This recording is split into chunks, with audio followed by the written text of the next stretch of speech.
మిత్రులారా, ఈరోజు నేను గాఢమైనటువంటి నిద్ర లేదా ధ్యానం చేసి మేల్కొన్న వెంటనే మన కన్నులలో ఉత్పన్నమైనటువంటి శక్తిపాతాన్ని మరలా మనలోనే ఎలా చేర్చుకోవాలో తెలియజేయాలి అనుకుంటున్నాను. ముందుగా తెలుసుకోవాల్సిన విషయం ఏమిటి అంటే, మనం ఎలా నిద్రించాలి అని. మనకు గుండె, జీర్ణాశయం ఉన్న ఎడమ ప్రక్కకు ఒత్తిగిలి నిద్రించాలి. అలా నిద్రించడం వలన మన గుండె, జీర్ణాశయ వ్యవస్థ రెండు చక్కగా పనిచేస్తాయి. అంతేకాకుండా నిద్రలో గురక పెట్టేవారికి గురక రాదు సరికదా, ప్రక్కన నిద్రించేవారికి నిద్రాభంగం కూడా కలగదు. సరే, మరి అసలు విషయానికి వద్దాం. మనకు మధ్యరాత్రిలో కానీ ఉదయాన్నే కానీ మెలకువ వచ్చిన వెంటనే కన్నులు తెరవకుండా వెల్లకిలా పడుకుని మన రెండు అరచేతులు ఒకదానికి మరొకటి చేర్చి బాగా రుద్దాలి. ఎందుకు అంటే, మన శరీరంలో నిద్రావస్థలో ఉన్న శరీర భాగాలు, గ్రంథులు మేల్కొని యాక్టివేట్ అవ్వాలి కనుక. దానికి కారణం లోపలి ముఖ్యమైనటువంటి శరీర అంగాల యొక్క మూలాలు మన అరచేతుల్లో, అలాగే మన పాదాల్లో నాడుల ద్వారా లింకప్ అయి ఉంటాయి గనక.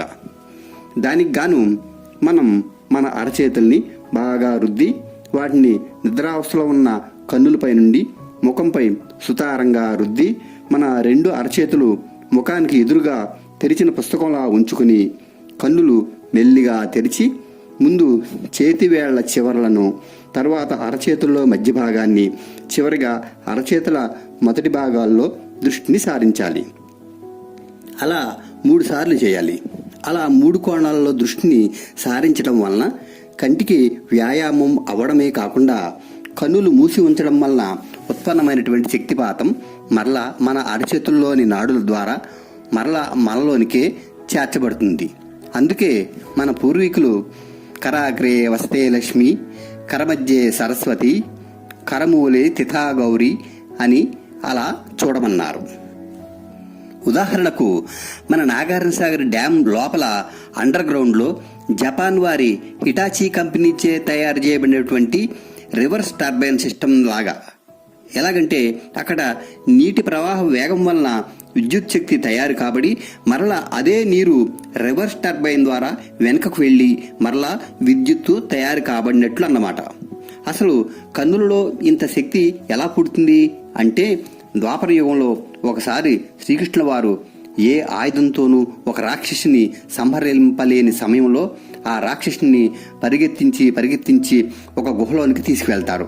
ఆ గుహలో అనంతకాలంగా కన్నులు మూసుకుని తపస్సు చేస్తున్న ముచికుందుడు అనే ఋషికి ఈ రాక్షసుడు ఎదిరిపడేలా చేసి తపోభంగం చేస్తాడు. అప్పుడు ఆ ఋషి కన్నులు తెరిచి తనలో దాగిన శక్తిపాతాన్ని కన్నుల ద్వారా ఆ రాక్షసునిపై ప్రసరింపచేసి దృష్టి సారించగా అతడు మరణిస్తాడు. ఇంకా మహాభారత యుద్ధ సమయంలో కౌరవసేన బలహీనపడుతున్నప్పుడు దుర్యోధనుని యొక్క తల్లి గాంధారి ఎంతో కాలంగా కళ్లకు కట్టినట్టు వస్త్రాన్ని తొలగించి తన దృష్టిని సారించడంతో దుర్యోధనుని యొక్క శరీరాన్ని వజ్రతుల్యం చేస్తుంది. ఈ కలియుగంలో కూడా కొంతమంది తమ దృష్టితో ఇనప ఊచలను వంచిన వారిని గురించి కూడా వార్తలు విన్నాము. చివరిగా ఒక ముఖ్యమైన విషయాన్ని మీకు తెలియచేయాలి అనుకుంటున్నాను. పూర్తిగా వినండి.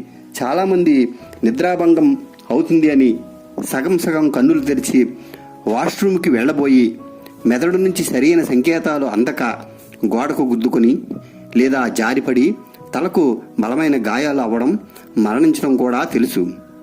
ముఖ్యంగా చెప్పేది ఏమిటంటే, మనం వాష్రూమ్కి యూరినైజేషన్కి వెళ్ళినా సరే పాదాలు వెనుక మడమలు తడిచేలా కాళ్ళు కడుక్కొని మరలా ఒక వస్త్రంతో పాదాలు పొడిగా అయ్యేలా తుడుచుకొని నిద్రిస్తే నిండు 100 ఏళ్లు ఆరోగ్యంగా జీవిస్తారు.